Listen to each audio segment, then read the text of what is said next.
Do you remember when we first met complex numbers, we said that every quadratic equation had 2 roots and every cubic equation had 3 roots? Well, we said it, but how would you prove it?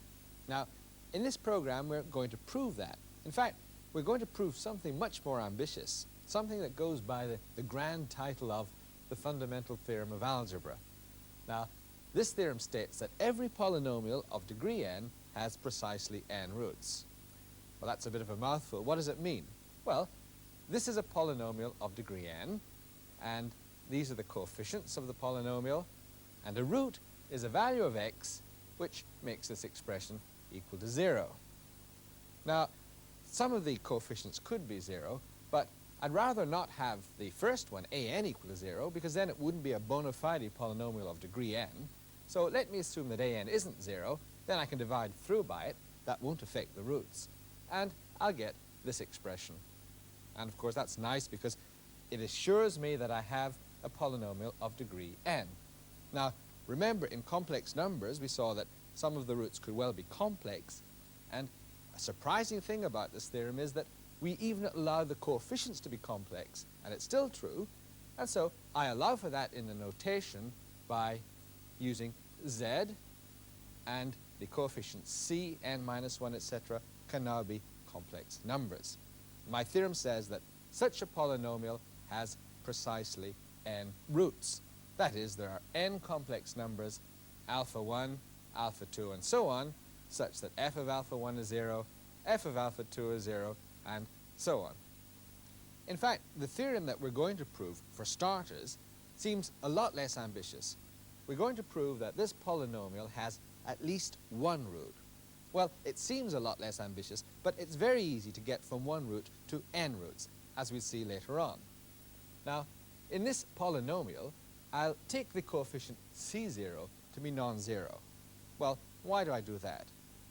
Well, you see, if I have c0 equal to 0, then it's immediate that there is a root. It's z equal to 0. And so the theorem would be proved. There would be nothing to prove.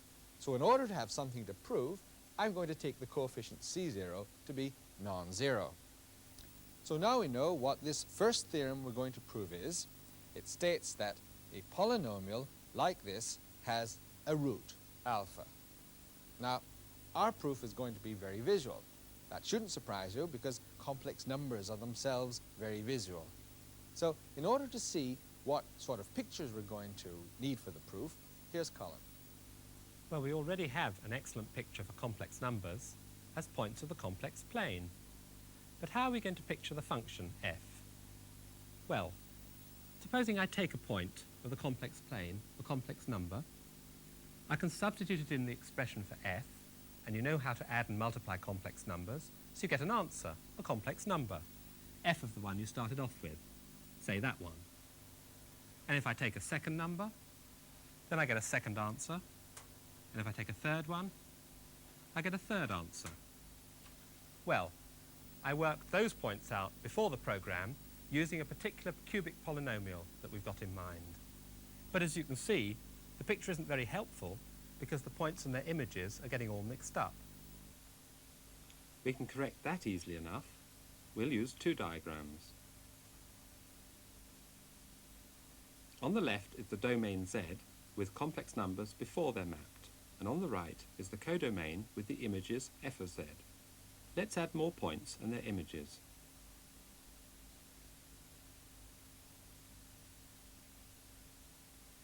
What's this?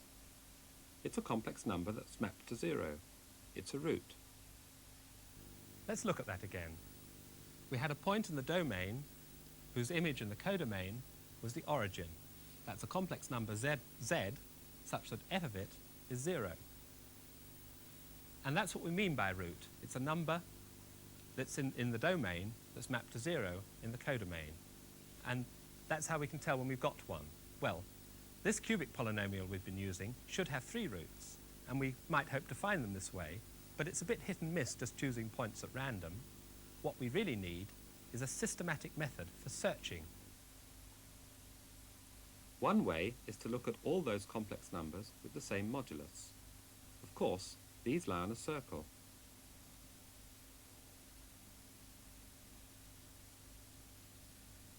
But how do you know if there's a root? You look in the codomain. Does the image curve pass through 0? This one doesn't.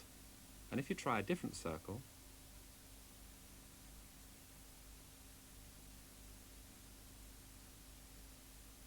well, neither does this one. No roots have shown up yet, but don't worry, because you can now see how to systematically search for them. We start with a small circle. It has a small image. Now we grow the circle outwards, watching the image curve. This one hits the origin, so somewhere on the circle there's a root. But we don't know where on the circle, but we can find it.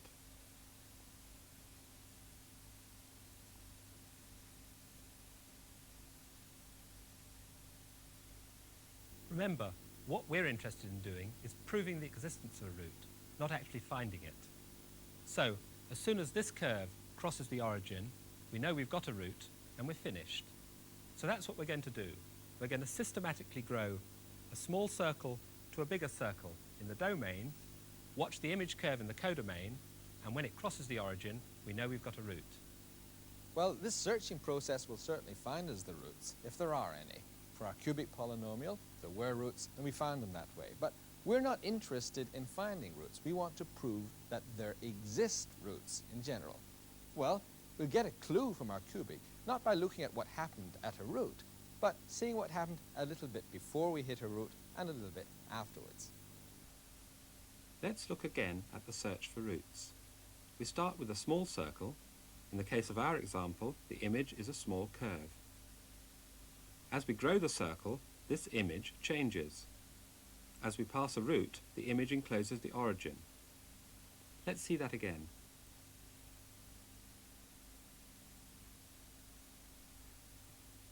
So, for this small circle, we had this image curve, and for this larger circle, we had this image curve. And as the circle in the domain grew from this curve to this curve, the curve in the codomain deformed continuously from this one into this one. And now, if you look at these curves, you can't deform this one into this one without it crossing the origin, because this one doesn't enclose the origin, whereas this one does. So, if we can show that this sort of behavior happens for any general polynomial, then we'll have proved the theorem. And so that's how we must prove the theorem in general. We must show that we start with an image curve in the codomain which doesn't enclose the origin, and we end up with one that does, and so it must have cut the origin. Well, we know our sample polynomial behaved that way, but can we prove that every polynomial behaves in that way? When the domain circle is very small, then the image curve is also small. And in the case of our cubic polynomial, it's a curve that's very close to the point which is the constant term of the polynomial. Well, does that happen in general? Yes, it does. And you can see that just by looking at the formula. Because you see, here's f of z. When z has small modulus, all its powers have small modulus. In fact, rather smaller modulus. And when you add complex numbers that are small together, you still get something that's small. So, for an approximation, we can ignore everything except c0, the constant term. So what does that mean? For a small circle in the domain, the image is a small curve close to the constant term, c0, and c0, remember, is non-zero. So this is a small curve which doesn't enclose the origin. And that's half of what we wanted to prove. If we can prove that at a later time the image curve has to enclose the origin, then we'll have finished. So, for a clue to that, let's look at our sample cubic polynomial once again. We'll start with a small circle as before. We're not interested in roots this time.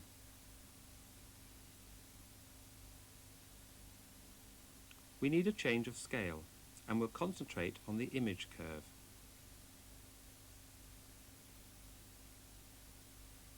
The radius of the circle is 3 units. Let's keep that fixed and change the scale. Now we'll continue to grow the circle while you watch this image curve.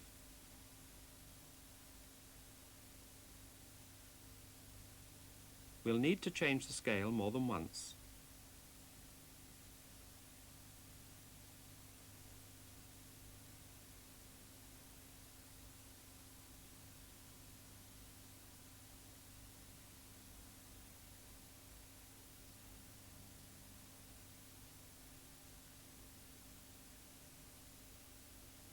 Our circle has radius 37, but this image curve has been scaled by a factor of almost 1300. On the same scale, we wouldn't even see the circle. But what's happening to the image curve? It's getting more and more regular. It wraps 3 times round for once round the circle. Imagine a point tracing the circle just once.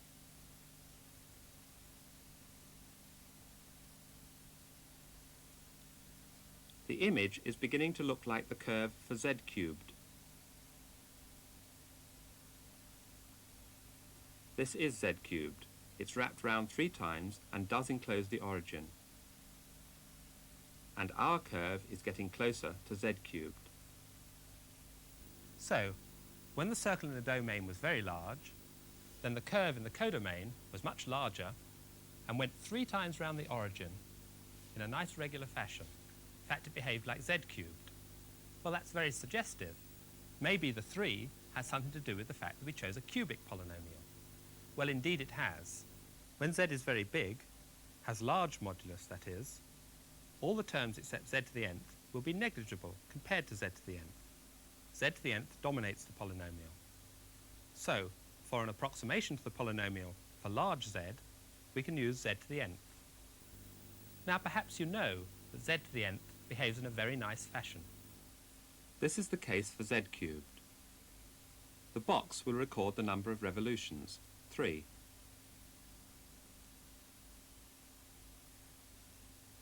This is z to the 4th, 4 times. This is z to the 5th, 5 times. So, what have we got now? For a small circle in the domain, the image is a small curve in the codomain, which doesn't enclose the origin, and for a large circle in the domain, the image is a large curve in the codomain, which goes n times round the origin and does enclose it. As the circle in the domain grows from small to large, the curve in the codomain deforms continuously from this small circle into this large curve. And as it does so, it must cross the origin. So somewhere between here and here, the curve crosses the origin. So somewhere between here and here, there's a root. And that's what we wanted to prove. So that's the basic idea of the proof. A proof by pictures, but nevertheless a proof. So that proves our first theorem that every polynomial has a root.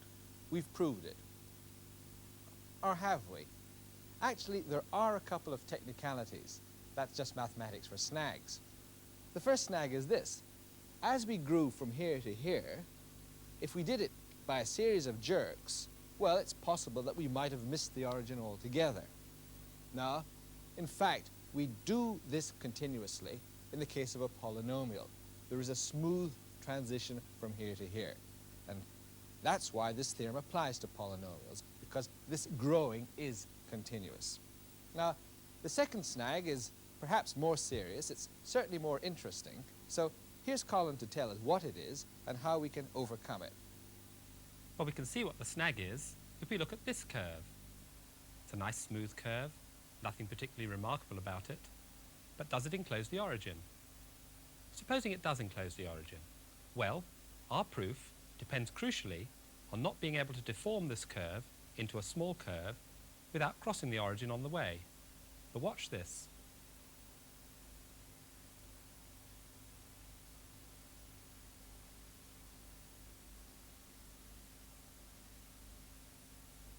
So, if that's what we mean by enclosing the origin, then our proof's all wrong. Well, what we need is a definition, a precise definition of what we mean by enclosing the origin, which excludes curves like this, but if it's going to mean anything at all, then a curve like this, a straightforward circle, has got to enclose the origin. So what's the difference between these two curves? We can get some clue as to the difference if we look at the way a point traces round them. You see, if you go round this curve, you start to go round the origin one way, and then you begin to go back the other way. Whereas, if you go round this curve, you go consistently round the origin in one direction all the time. We want to have some way of distinguishing between this sort of behaviour and this sort of behaviour. And I've got a machine that does exactly that. Here it is.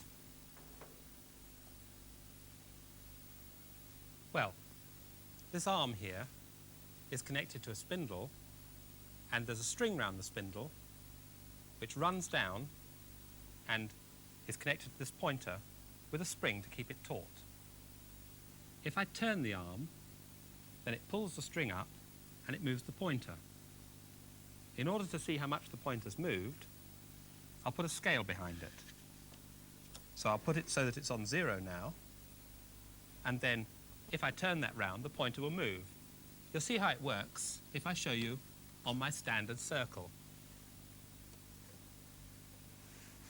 Put it behind the machine so that the spindle's over the origin, and then if I trace round the curve, the pointer will move, and when I get back to where I started, it's moved up to +1.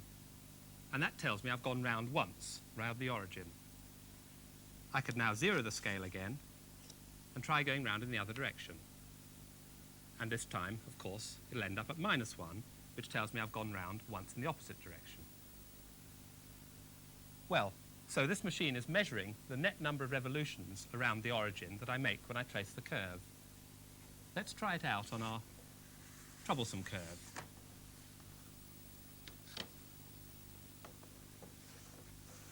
Once again, I put the spindle over the origin and 0 the scale before I start. And now, watch what happens as I trace the curve.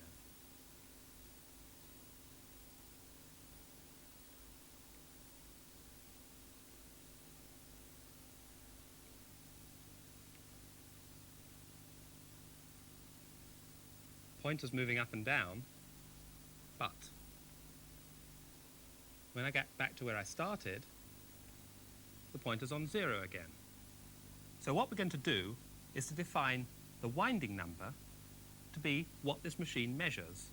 So this curve has winding number 1 because you go once round the origin as you go up the curve, go round the curve, and this one has winding number 0 because you end up not having gone round the origin at all on this scale. You end up with no net revolutions. So now we've got a definition of something which really measures the difference between this curve and this curve. This curve has winding number 0, and this curve has winding number 1. And I can measure the winding number for any curve that I can trace out with this machine. And of course, it doesn't matter if I follow the curve particularly accurately, it's just a sort of crude overall picture of the curve which is being measured, how many times it goes round the origin.